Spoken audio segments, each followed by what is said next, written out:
Hello friends, welcome back to the channel. Commerce की MCQs में एक बार फिर से आप सबका वेलकम है, स्वागत है। आज की इस वीडियो में हम ऑडिट से रिलेटेड क्वेश्चंस को डिस्कस करने वाले हैं। ऑडिट से रिलेटेड इस हमारे चैनल पे ये पार्ट नंबर 3 वीडियो आज होने वाला है। चलिए वीडियो को शुरू करते हैं और देखते हैं कि आज की इस वीडियो का हमारा पहला क्वेश्चन क्या है। पहला क्वेश्चन है, एक वैधानिक अंकेक्षक द्वारा जो अंकेक्षक वर्ष भर किया जाता है उसको किस नाम से जाना जाता है। यानी कि एक ऐसी कंपनी में जो साल के अंत में अंकेक्षण न करके बल्कि पहले ही महीने से अंकेक्षण का कार्य शुरू हो जाता है और पूरे वर्ष खत्म होने तक, पूरे साल खत्म होने तक अंकेक्षण जारी रहता है, तो ऐसे अंकेक्षण को हम किस नाम से जानते हैं।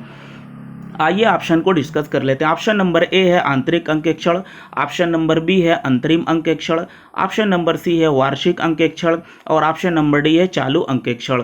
तो ऐसा अंकेक्षण जो किसी भी कंपनी में वर्ष भर चलता रहता है तो उसको हम चालू अंकेक्षण के नाम से जानते हैं। तो ऑप्शन नंबर डी हमारा राइट आंसर हो जाएगा।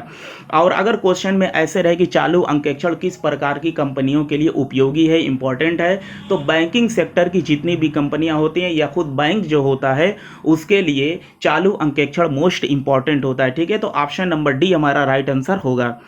प्रश्न नंबर 2 है, आंतरिक अंकेक्षण प्रहरी होता है, यानी आंतरिक अंकेक्षण की नियुक्ति किसके द्वारा की जाती है और अगर किसी के द्वारा की जाती है तो वो किसके सामने उसकी जवाबदेही होती है। ऑप्शन नंबर ए है प्रबंधकों का, अंशधारी का, सरकार का और बाहरी व्यक्ति का।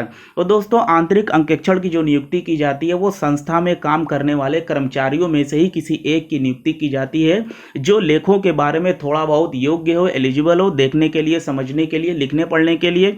ठीक है, तो इनका अपॉइंटमेंट किया जाता है प्रबंधकों के द्वारा। ठीक है, किसके द्वारा किया जाता है? प्रबंधक के द्वारा। ठीक है, ये संस्था के ही कर्मचारी होते हैं और आंतरिक जो अंकेक्षण होता है वो प्रबंधक के सामने अपने प्रहरी होता है। तो ऑप्शन नंबर ए हमारा राइट आंसर हो जाएगा। प्रश्न नंबर 3 है, भारतीय कंपनियों के लिए निम्नलिखित में से किस प्रकार का अंकेक्षण कराना वैधानिक रूप से अनिवार्य नहीं है। देखिए क्वेश्चन को यहाँ ध्यान देने का कि क्वेश्चन भी पहले तो ये पूछ दिया कि नहीं है। अब फिर एक बार क्वेश्चन को पढ़ लेते हैं कि कंपनियों के लिए निम्नलिखित में से किस प्रकार का अंकेक्षण कराना वैधानिक रूप से अनिवार्य नहीं है। यानी कि ऑप्शन नंबर ए हमारा कह रहा है कि आंतरिक अंकेक्षण, ऑप्शन नंबर बी है लागत अंकेक्षण, ऑप्शन नंबर सी है अंतिम खातों का अंकेक्षण और ऑप्शन नंबर डी है उपयुक्त सभी। तो जैसा कि हम सब जानते हैं कि हमारे भारत में लागत अंकेक्षण भी कराना अनिवार्य है, जो हमारा एक धारा 148 यानी कि 148 के अंतर्गत आता है, और अंतिम खातों का अंकेक्षण यानी कंपनियों के लिए वार्षिक अंकेक्षण भी कराना अनिवार्य है। तो इस हिसाब से अगर देखा जाएगा तो हमारा आंतरिक अंकेक्षण कराना यह अनिवार्य नहीं होता है, बल्कि किसी भी कंपनी की इच्छा पर होता है। अगर वो चाहे तो कराए और न चाहे तो न करवाए। तो ऑप्शन नंबर ए हमारा राइट आंसर हो जाएगा। प्रश्न नंबर 4 है, वर्ष के अंत में किए गए अंकेक्षण को किस नाम से जानते हैं। यानी कि किसी भी कंपनी के वर्ष में आखिर में, यानी कि अंतिम मार्च जो हमारा होता है उसके बाद जो हमारे फाइनल अकाउंट की या हमारे बिजनेस की जो ऑडिट होती है उसको हम किस नाम से जानते हैं। आवधिक अंकेक्षण के नाम से, या परमाप अंकेक्षण के नाम से, या कार्यक्षमता अंकेक्षण के नाम से, या संचालन अंकेक्षण के नाम से। तो वर्ष के अंत में जो अंकेक्षण किया जाता है इसको हम आवधिक अंकेक्षण के नाम से जानते हैं या सामयिक अंकेक्षण के नाम से जानते हैं। वो अंकेक्षण जो वर्ष के अंत में किया जाता है उसको आवधिक अंकेक्षण के नाम से जाना जाता है। तो ऑप्शन नंबर ए हमारा राइट आंसर होगा। प्रश्न नंबर 5 है, प्रश्न नंबर 5 कह रहा है कि एक लिखित योजना जिसमें किसी अंकेक्षण से संबंधित विस्तृत विवरण रहता है कहलाता है। यानी कि एक अंकेक्षण का कार्य शुरू करने से पहले एक अंकेक्षक जो अपनी प्लानिंग करता है, योजना बनाता है कि मुझे इस फर्म का अंकेक्षण क्या क्या करना है, किस तरीके की मुझे वाउचर की ज़रूरत पड़ेगी और किस प्रकार की कंपनी से उसकी जो डिमांड है, या अंकेक्षण करने से पहले वो जिस प्रकार की भी अपनी स्ट्रेटजी, रणनीति या पॉलिसी को अपनाता है, जब वो एक कागज़ पर लिख लेता है या अपनी नोटबुक में लिख लेता है, या करने से पहले जो भी वो प्लानिंग करता है, तो उसको हम किस नाम से जानते हैं? उसको हम जानते हैं अंकेक्षण कार्यक्रम के नाम से। तो ऑप्शन नंबर ए हमारा राइट आंसर हो जाएगा। ठीक है ना, एक लिखित योजना जिसमें किसी अंकेक्षण से संबंधित विस्तृत विवरण रहता है उसको किस नाम से जानते हैं? तो उसको हम अंकेक्षण कार्यक्रम के नाम से जानते हैं। प्रश्न नंबर 6 है, कंपनी अधिनियम के अंतर्गत वैधानिक लागत लेखा परीक्षण संचालित किया जाता है, किस धारा के अधीन में ये दिया गया है, यानी किस धारा के अंतर्गत ये नेसेसरी किया गया है कि किसी भी कंपनी के लिए लागत लेखा परीक्षण कराना अनिवार्य है।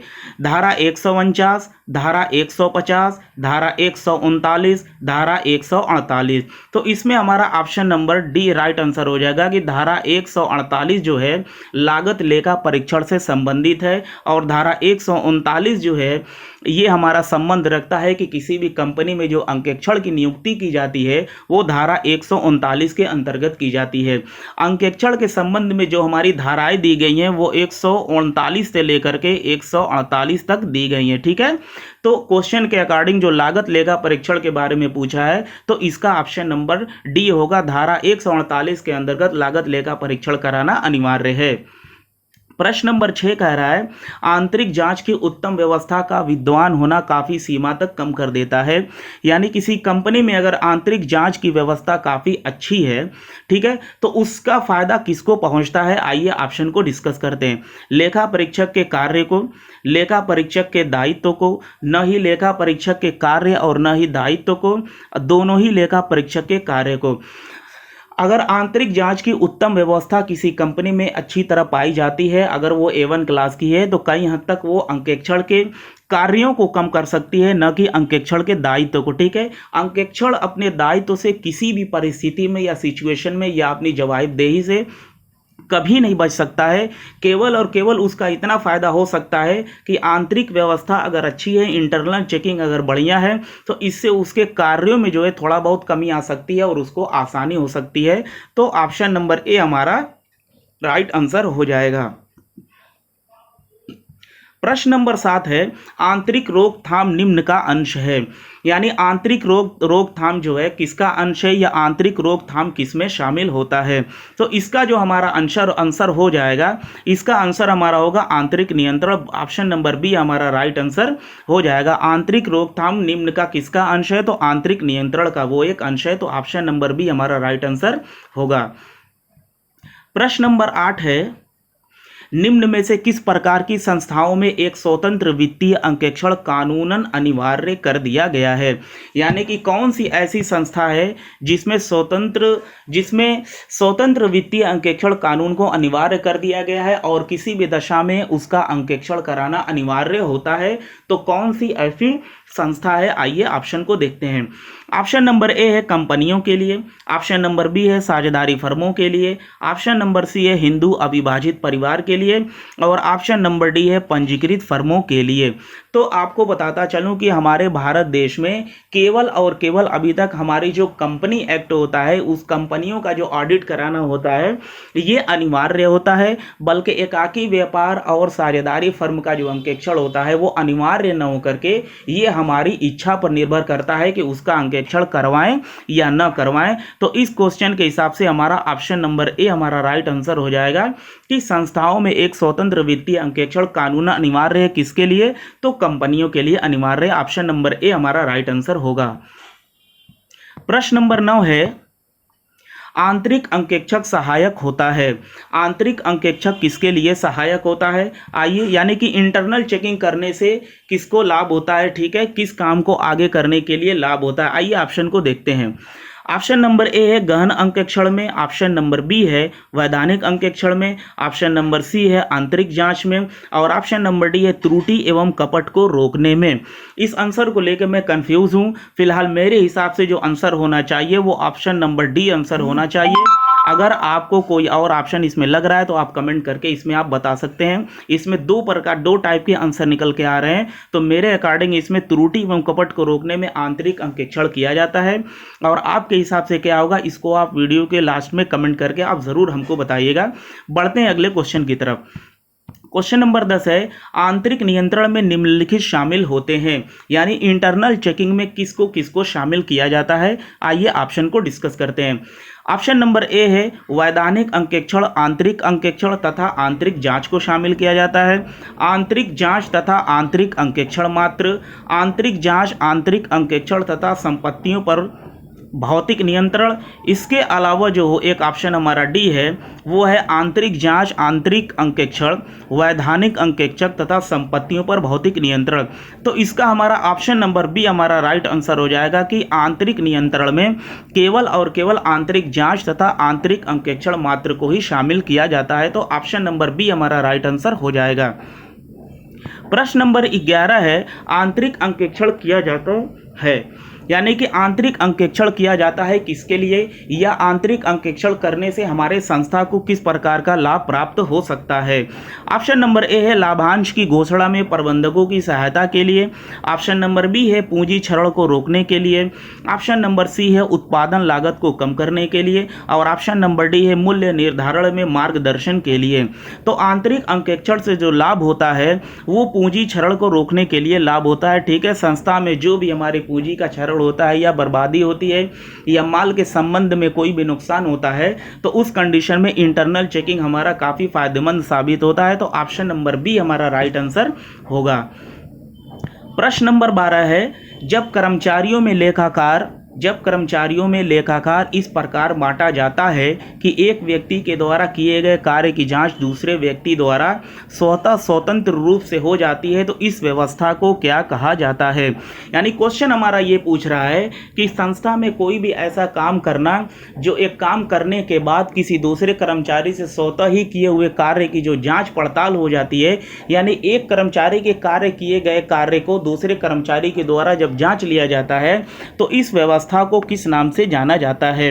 ऑप्शन नंबर ए है आंतरिक अंकेक्षण, ऑप्शन नंबर बी है आंतरिक निरीक्षण, और ऑप्शन नंबर सी है परीक्षण निरीक्षण, और ऑप्शन नंबर डी है सतत अंकेक्षण।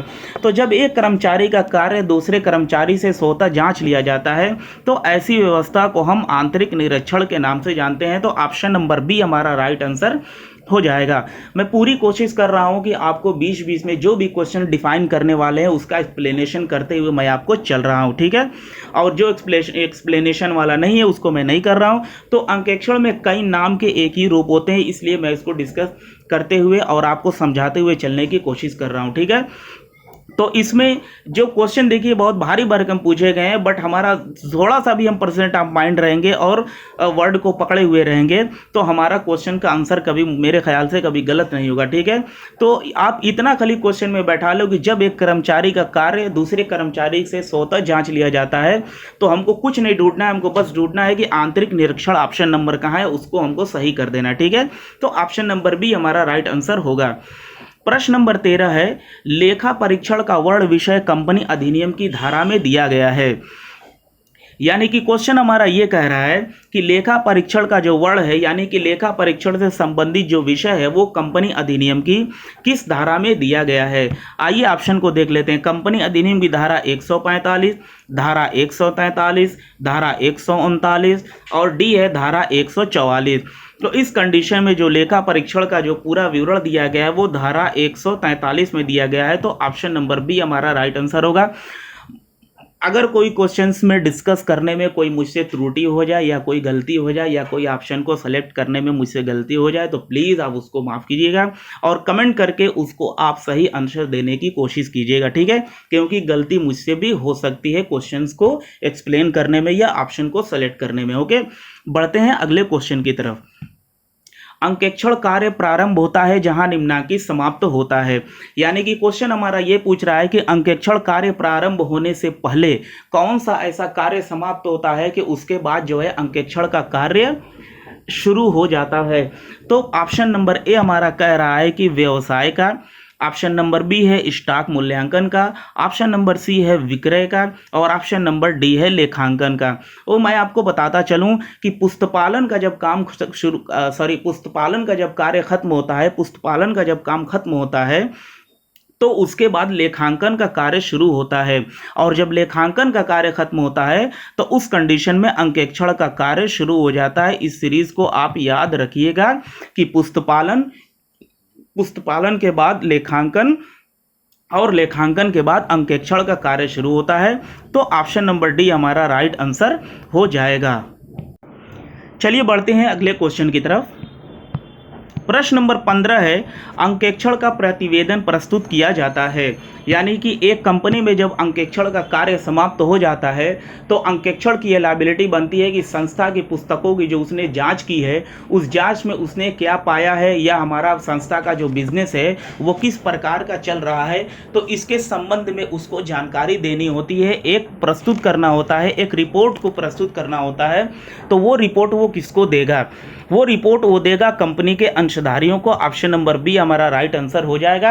अंशधारियों को इसलिए देगा क्योंकि कंपनी के जो वास्तविक स्वामी होते हैं वे इक्विटी शेयर होल्डर्स ही होते हैं, क्योंकि इन्वेस्टर्स यही होते हैं। इसलिए अंकेक्षण के द्वारा जो भी ऑडिट का काम किया जाएगा उसकी जो रिपोर्ट होती है वो इक्विटी शेयर होल्डर्स को यानी कि समता अंशधारियों के सामने प्रस्तुत किया जाता है। प्रश्न नंबर 16 है, आंतरिक नियंत्रण में शामिल है। आंतरिक नियंत्रण में क्या शामिल है? ऑप्शन नंबर ए हमारा कह रहा है केवल आर्थिक नियंत्रण, आर्थिक एवं गैर आर्थिक नियंत्रण, आर्थिक गैर आर्थिक एवं प्रशासनिक नियंत्रण, उपयुक्त में से कोई नहीं। तो आंतरिक नियंत्रण में दोस्तों तीनों चीजें शामिल होती हैं, आर्थिक भी, गैर आर्थिक भी एवं प्रशासनिक नियंत्रण भी शामिल होता है।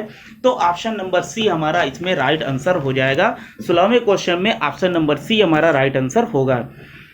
फ्रेंड्स, अभी तक अगर आपने हमारे चैनल को सब्सक्राइब नहीं किया है तो प्लीज़ चैनल को सब्सक्राइब कर लो, वीडियो को लाइक कर दो और जब वीडियो खत्म हो जाए तो वीडियो को शेयर करना न भूलें।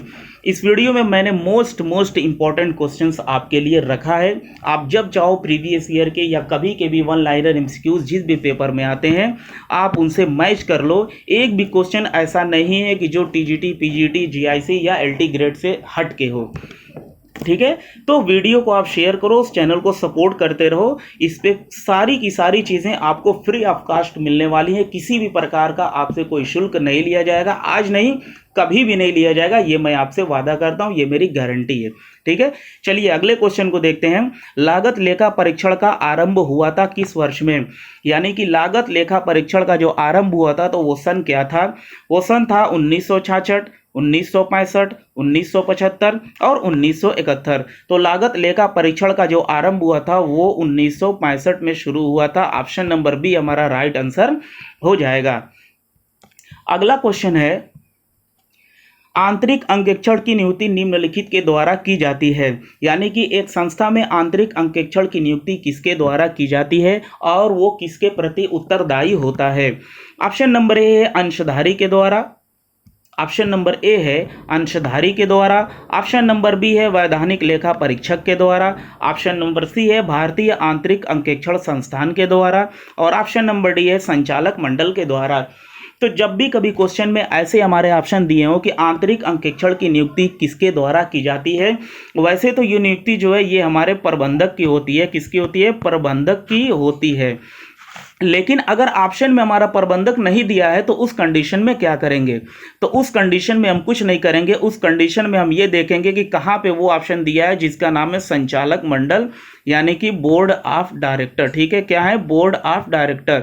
तो प्रबंधक के न होने की अवस्था में आंतरिक अंकेक्षण की जो नियुक्ति की जाती है वो संचालक मंडल के द्वारा की जाती है। तो ऑप्शन नंबर डी हमारा राइट आंसर हो जाएगा।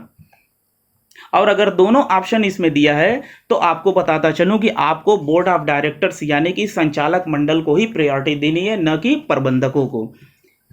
अगला प्रश्न है, मिनट बुक की जांच कौन कर सकता है?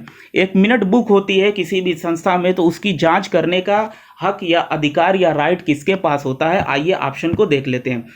ऑप्शन नंबर ए है अंशधारी बिना किसी शुल्क के, ऑप्शन नंबर बी है ऋणपत्रधारी शुल्क के भुगतान करने पर, ऑप्शन नंबर सी है कोई भी व्यक्ति शुल्क भुगतान करने पर और ऑप्शन नंबर डी है उपरोक्त में से कोई नहीं।